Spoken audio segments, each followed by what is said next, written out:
Hotel में अपने room में साइकिलिंग कर रहे होते हैं ताकि वो इस चैंपियनशिप के लिए क्वालिफाई कर जाएं। विनी उस जगह आते हैं जहां पर सब उनका इंतजार कर रहे हैं और जब वो वे मशीन के ऊपर चढ़ते हैं तो वो इस चैंपियनशिप के लिए क्वालिफाई कर जाते हैं। इससे विनी और वहां पर बैठे हुए उनके सभी सपोर्टर्स बहुत खुश होते हैं। विनी को यहाँ पर लापरवाह दिखाया गया है। हालांकि अगले दिन उनका मैच है, फिर भी वो कसिनो में जुआ खेलने के लिए जाते हैं, अपनी गर्लफ्रेंड के साथ टाइम स्पेंड करते हैं। और अब नवंबर 1988 को विनी पेजियांजा और रॉजर मेवेदर के बीच में मैच होता है। रॉजर विनी के ऊपर काफी भारी पड़ता है, वो उसे बहुत बुरी तरह से मारता है और वो विनी को नॉकआउट कर देता है। विनी को यहाँ से सीधा हॉस्पिटल ले जाया जाता है और वहां पर डॉक्टर उसे बताती है कि तुम्हारी बॉडी बहुत ज्यादा डिहाइड्रेटेड है। दरअसल विनी ने अपना वेट कम करने के लिए ऐसा किया होता है। विनी कहता है कि ये सब मेरे खेल का एक हिस्सा है। डॉक्टर उसे बोलती है लेकिन आप ये ज्यादा वक्त तक नहीं कर पाओगे। इसके बाद विनी घर पर आ जाता है और वो अपने मैच की फुटेज देखता है। वो देखता है कि उसने कहां पर गलती की और रॉजर के क्या क्या प्लस पॉइंट है। और तभी वो उसमें देखता है कि एक ऐसा पॉइंट था जब घंटी बजने के बाद भी रॉजर ने विनी को पंच मारा था। और इस बात से गुस्सा होकर विनी के जो बॉक्सिंग मैनेजर होते हैं वो रॉजर के पास जाते हैं, लेकिन रॉजर उन्हें भी पंच मारता है। और मैच खत्म होने के बाद जब मीडिया डुआ से, जो कि विनी के मैनेजर है, उनसे पूछती है कि विनी का अब अगला मैच कब होगा, तो वो मीडिया को कहते हैं कि अब उन्हें रिटायरमेंट ले लेनी चाहिए, बॉक्सिंग अब उनके लिए नहीं रही। इस बात से नाराज होकर विनी के डैड और विनी के मैनेजर के घर पर जाते हैं, लेकिन विनी अपने मैनेजर से रिक्वेस्ट करता है कि वो एक फाइट और करना चाहता है, उसके लिए फाइट अरेंज की जाए। हालांकि उसके मैनेजर ऐसा नहीं करना चाहते, लेकिन विनी की रिक्वेस्ट करने पर वो उसके लिए फाइट अरेंज कर देते हैं। और अब विनी केविन रूनी को बॉक्सिंग कोच के तौर पर हायर कर लेता है। वो उनके साथ दिन रात प्रैक्टिस करता है, वो कसिनो भी नहीं जाता, वो कोई गलत काम नहीं करता और पूरा ध्यान अपनी प्रैक्टिस पर लगाता है। हालांकि उसका वेट बढ़ चुका होता है क्योंकि उसने काफी वक्त से प्रैक्टिस नहीं की होती, कोई एक्सरसाइज नहीं की होती, लेकिन उसके अंदर जुनून है, वो हर तरह से प्रैक्टिस करता है और वो अपना वेट कम कर लेता है और इस मैच के लिए क्वालिफाई हो जाता है। ये कोई आम मैच नहीं है बल्कि WBA world light middle wait championship है और विनी की जो फाइट है वो गिलबर्ट डेल के साथ होती है। विनी यहाँ पर बहुत ही अच्छा परफॉर्म करता है, वो डेल के ऊपर पूरी तरह से हावी हो जाता है और वो डेल को नॉकआउट करके इस मैच को जीत जाता है और अब विनी WBA world light middle weight champion है। इस बात से विनी, उसकी फैमिली, उसके दोस्त सब बहुत खुश होते हैं। विनी जो चाहता था उसने कर दिया। हालांकि विनी के ऊपर किसी को भी विश्वास नहीं होता क्योंकि इससे पहले लगातार वो 3 मैचेस हारा था, लेकिन अब वो light middle wait world champion है और विनी अपनी इस जीत को बहुत सेलिब्रेट करता है। कुछ दिनों बाद विनी को एक और बॉक्सर चैलेंज करता है और ये लाइट मिडल वेट नहीं बल्कि ये मिडल वेट चैंपियन होता है और इसका नाम होता है रॉबर्टो ड्यूरन। विनी के फादर इससे बहुत खुश होते हैं, वो कहते हैं कि विनी इस मैच को जरूर जीतेगा।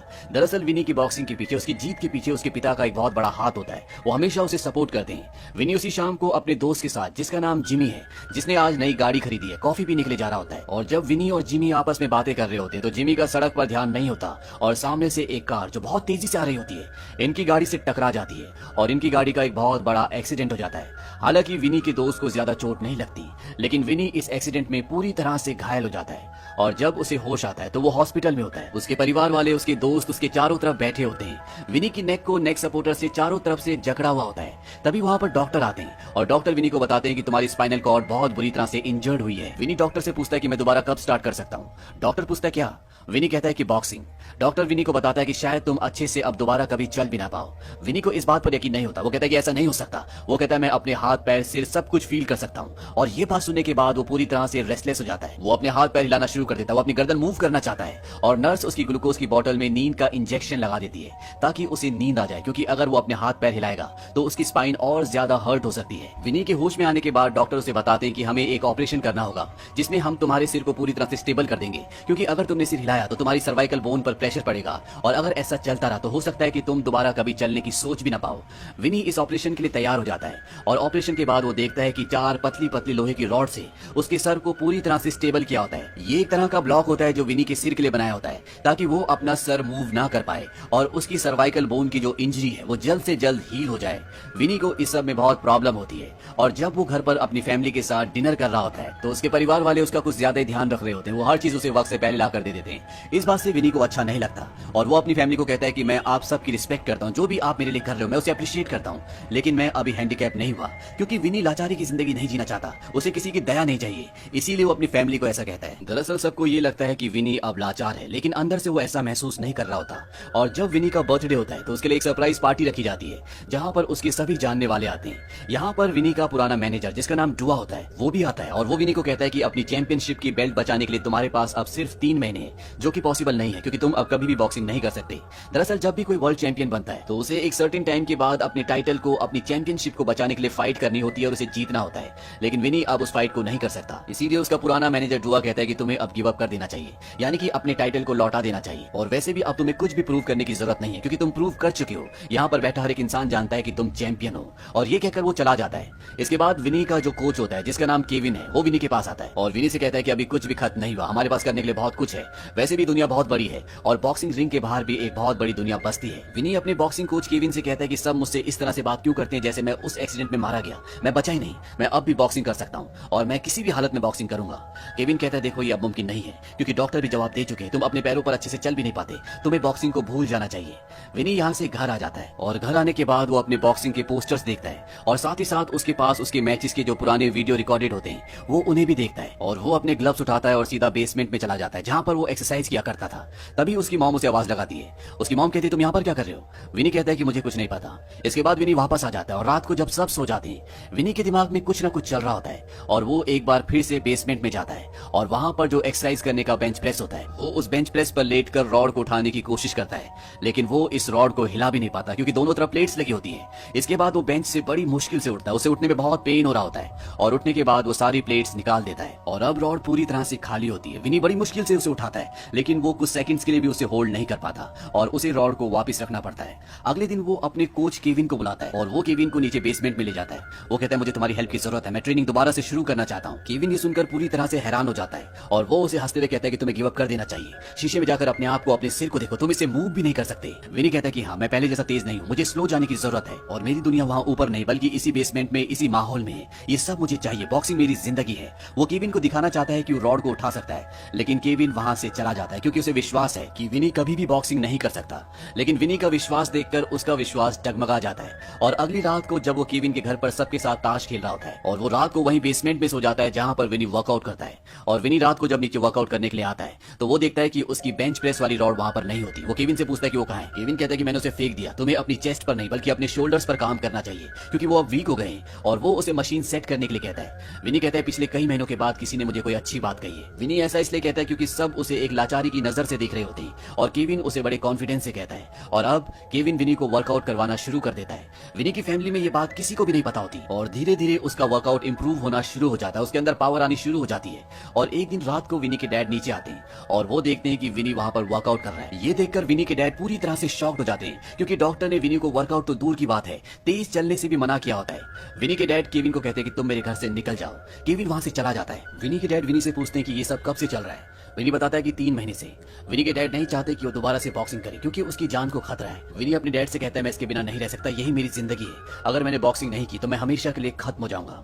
और उसके डैड भी समझ जाते हैं कि विनी बॉक्सिंग के बिना नहीं रह सकता, ये उसकी जिंदगी का एक अहम हिस्सा है। आज विनी के सिर पर इस केज को लगे हुए जिसे हेलो कहा जाता है पूरे 6 महीने हो चुके हैं और अब विनी पूरी तरह से ठीक है। वो इस केज को, इस हेलो को निकलवाना चाहता है। वो डॉक्टर के पास जाता है। डॉक्टर कहता है कि मुझे इसे निकालने के लिए तुम्हें सेडेटिव देना पड़ेगा। ये एक तरह का ड्रग है और इस ड्रग को लेने के बाद विनी को बिल्कुल भी दर्द नहीं होगा क्योंकि उसके सिर में जो हेलो लगा हुआ है उसके स्क्रू उसके दिमाग के स्कल के अंदर धसे हुए हैं, यानी कि उन स्क्रूज को उसके दिमाग की हड्डी के साथ जोड़ा गया है और इसे खोलने में बहुत पेन होता है। लेकिन विनी कहता है कि मैंने आज तक कभी भी बॉक्सिंग में किसी तरह का ड्रग नहीं लिया और ना ही मैं लेना चाहता हूँ। उसकी जिद के आगे डॉक्टर को हार मानना पड़ता है। डॉक्टर उसके स्क्रू को निकालना शुरू करता है और जैसे ही वो पहले स्क्रू को घुमाता है विनी दर्द से कर्रा उठता है। वो कहता है आपने उल्टी तरफ स्क्रू घुमा दिया। डॉक्टर कहता है कि नहीं, ये बिल्कुल सही है और इसके बाद वो एक एक करके उसके सारे स्क्रूज को निकालता है। इससे विनी का पूरा शरीर तड़प जाता है लेकिन वो इस पूरे पेन को टॉलरेट करता है और अब उसका हेलो निकल चुका है, यानी कि उसका केज अब निकल चुका है। उसकी गर्दन पर अभी भी सपोर्टर होता है लेकिन अब विनी अपनी गर्दन को पहले से ज्यादा मूव कर सकता है। विनी अब एक बार फिर से उसी जगह पर जाता है जहां पर वो पहले प्रैक्टिस किया करता था, जहां पर बॉक्सिंग का रिंग है और वो केविन के साथ एक बार फिर से प्रैक्टिस करना शुरू करता है। केविन उसे नेक की एक्सरसाइजेस भी करवाता है ताकि उसकी नेक पहले से भी ज्यादा स्ट्रांग हो जाए और विनी भी यहाँ पर पूरी मेहनत कर रहा होता है। विनी अपने पुराने मैनेजर को, जिसका नाम डुआ है, उसे कॉल भी करता है क्योंकि वो उसकी फाइट अरेंज करवा सकता है। डुआ कहता है कि विनी तुम्हारे साथ कोई भी फाइट नहीं करना चाहता क्योंकि कोई अपने सिर पर तुम्हें मारने का या तुम्हें हॉस्पिटल पहुंचाने का गिल्ट नहीं लेना चाहता। हालांकि विनी उसे बताता है कि अब मैं पहले से बेहतर हूं, मैं फाइट कर सकता हूँ। डुआ कहता है कि नहीं, मैं तुम्हारी कोई मदद नहीं कर सकता। विनी यहाँ पर अपनी प्रैक्टिस और भी ज्यादा करता है, वो और भी मेहनत करता है और अब उसकी बॉडी पहले से भी ज्यादा अच्छी शेप में है। यानी कि उसने इतनी मेहनत की है कि इस शेप में वो पहले भी नहीं था। और अब उसका कोच केविन यहाँ पर एक प्रेस कॉन्फ्रेंस रखता है जहाँ पर विनी प्रैक्टिस करता है और वो सबको बताता है कि अब वो पहले से भी अच्छी शेप में है, वो बॉक्सिंग के लिए तैयार है। और यहाँ पर वो एक बॉक्सर को अपने साथ एक फ्रेंडली मैच खेलने के लिए कहता है ताकि वो प्रेस को दिखा सके कि वो बॉक्सिंग कर सकता है और सबको ये पता चल जाए। लेकिन वो बॉक्सर मना कर देता है क्योंकि उसे डर है कहीं विनी को चोट ना आ जाए। इसका मतलब ये है कि विनी के ऊपर किसी को भी विश्वास नहीं है। लेकिन यहाँ पर एक दूसरा बॉक्सर होता है, वो कहता है कि I will fight with you, और इन दोनों के बीच में फ्रेंडली फाइट होना शुरू हो जाती है। लेकिन ये बॉक्सर भी उस पर हमला नहीं कर रहा होता। विनी कहता है कि मेरे ऊपर हमला करो, और जब वो उसके सिर पर एक पंच मारता है तो उसकी पूरी गर्दन हिल जाती है। लेकिन विनी अपने आप को संभाल लेता है और अब विनी की प्रैक्टिस की, उसकी फाइट की पूरी न्यूज टीवी पर टेलीकास्ट हो रही होती है और इसे बॉक्सिंग के जो स्पॉन्सर्स होते हैं वो भी देख रहे होते हैं और उनमें से एक कहता है कि मैं इसे बेच सकता हूँ। यानी कि वो विनी की फाइट रखवाना चाहता है क्योंकि अब वो पूरी दुनिया में फेमस है और जिस तरह से उसने कम बैक किया है आज से पहले दुनिया में किसी ने भी नहीं किया। और जब विनी फाइट करेगा तो ज्यादा से ज्यादा लोग इस फाइट को देखेंगे, ज्यादा से ज्यादा लोग इस फाइट के टिकट्स को खरीदेंगे। इसीलिए वो विनी और केविन के पास जाते हैं और वो उन्हें कहते हैं कि हम तुम्हारे लिए IBC world super middle wait title का अरेंजमेंट कर रहे हैं। ये मैच तुम्हें रॉबर्ट ड्यूरेन के साथ खेलना होगा और इस मैच के लिए तुम्हें 1.6 मिलियंस मिलेंगे और ये आज तक का उसकी जिंदगी का सबसे बड़ा मैच होगा। विनी इस मैच के लिए हाँ कह देता है और ये न्यूज एक नेशनल न्यूज बन जाती है क्योंकि 6 महीने पहले डॉक्टर ने स्टेटमेंट दिया था कि विनी शायद अपने पैरों पर अच्छे से कभी चल भी ना पाए। और अब वो रॉबर्टो ड्यूरेन, जो कि दुनिया का बहुत बड़ा बॉक्सर है, जो आज तक 93 मैचेस जीत चुका है और 64 मैचेस में उसने अपने ओपोनेंट को नॉकआउट किया है, विनी का मुकाबला उससे है। ये साल होता है सन 1990। एक तरफ है रॉबर्टो ड्यूरान जो 4 बार वर्ल्ड चैंपियन रह चुका है और उसके सामने विनी पेजियांजा जो कि 2 बार वर्ल्ड चैंपियन रह चुका है लेकिन अभी अभी उसने रिकवर किया है। इन दोनों का मैच शुरू होता है और पहले राउंड में ड्यूरान विनी को एक अपर कट मारता है जिससे वो जमीन पर गिर जाता है।